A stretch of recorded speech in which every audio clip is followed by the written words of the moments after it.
Hey, welcome to another episode of How to Run Like an Olympian. I'm Brandon and this is Joanna.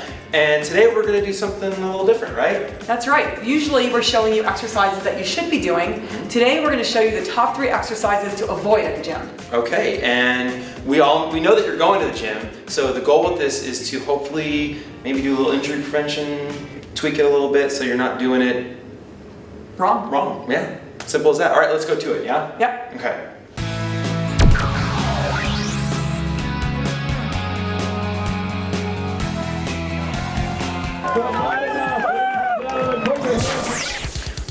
All right, so we're going to point out 3 exercises that we think are not necessarily great to do, but we want to clarify something, right? That any exercise done incorrectly is not right. Is that right? Exactly, and these exercises are particular for runners not to do. Right. We think that there are other ways to gain the benefits that you're trying to get from these particular exercises in a way that may be less injury prone. Right. These exercises done properly could be very beneficial to someone. We just don't think it's necessarily beneficial for a runner. Yeah, there's just too much opportunity to do them wrong, to get hurt. Right. And they just really aren't the best exercises. Yeah, not make you fast. That's the whole goal, right? Strong and fast. Exactly.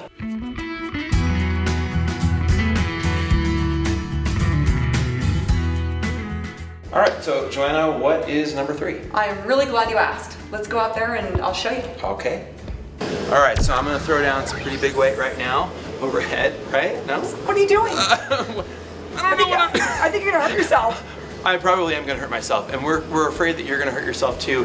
We see a lot of people come in the gym and they wanna just throw this big heavy weight over their heads, right? Yeah, so our number 3 exercise to avoid are ones that include overhead lifting. So whether it's a military press or squat with the weight on the back. But even with the machine that's holding it, steady, so you're not in trouble, you can hook it anytime you want, right? Well, you can, theoretically. But the problem is, most runners are really tight in their psoas and their hips, their low back. And so when they go to do these exercises with overhead weight, they end up being so tight that they really end up with a major arch in their back. Right, so we're talking form here, right? It's a form issue. All right, so we can see here that Brandon's hips are really unstable doing this motion. Yeah. He's got an arched back, he's actually dropping his chest forward, and this is coming from the fact that he's pretty tight in his hips and his low back. And I'm faking it. Not entirely though. Not entirely though. I definitely have some tightness here that would cause me to do this exercise a bit, improper over time. And we used to do a lot of this kind of heavy lifting, and Yeah. I know we see Brandon kind of dropping one hip down. And Right. I've got a hip issue, and so that's one of the things. I have imbalances in my muscles, so I'm going to come down and like that, right?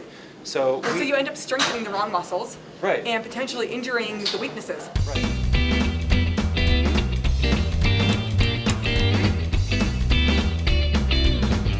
All right, so number 2 is back extensions, and we've got Joanna here. She's gonna demonstrate this. So start going up and down.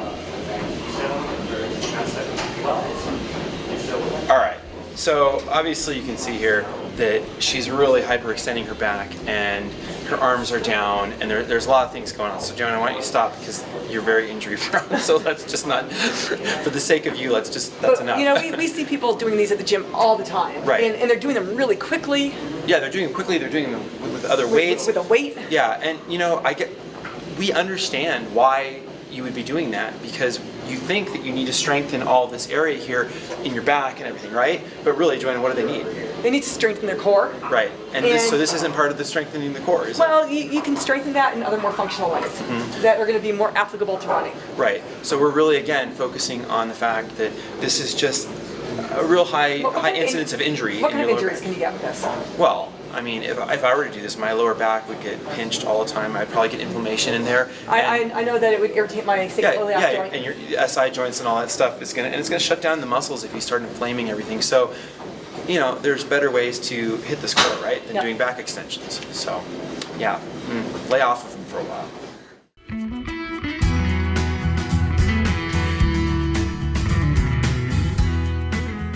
All right, so the worst exercise that we believe for runners is this leg extension machine. It looks so innocuous, doesn't it?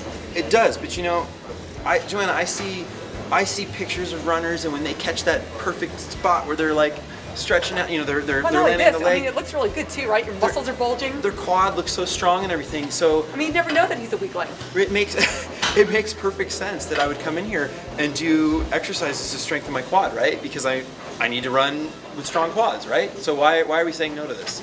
Well, the problem with this kind of machine is that you're only working one plane of motion. And it's not very functional. We like to see people strengthening in ways that are more applicable to running. Right. So whether you're doing a lunge or some other exercise like that, that you're working more than a single plane of motion. Right. So this, I mean, again, great exercise And for runners someone don't else. need big quads. No, they don't. They need efficient quads. And they need efficient quads, exactly. So there's better ways to get that strength using a more dynamic exercise. Exactly, so that you can strengthen the quad at the same time that you strengthen the calf and the hamstrings, so that everything learns how to work together. Right. But if you need an ego boost, this is kind of fun. You can pull your short up and look at your quad and see how good it looks. All right, well, thanks for joining us on this episode of How to Run Like an Olympian. Yeah, that was awesome. I feel like I learned something, you know. She's always telling me what I do wrong. But now I know 3 more things not to do. Anyway, this is a 2-part video. The next one, we're going to show you the 3 top things that you should be doing at the gym. Right? That's right. And if you want more information, come visit us at racereadycoaching.com. Yeah, we've got awesome running programs with videos that have great strength.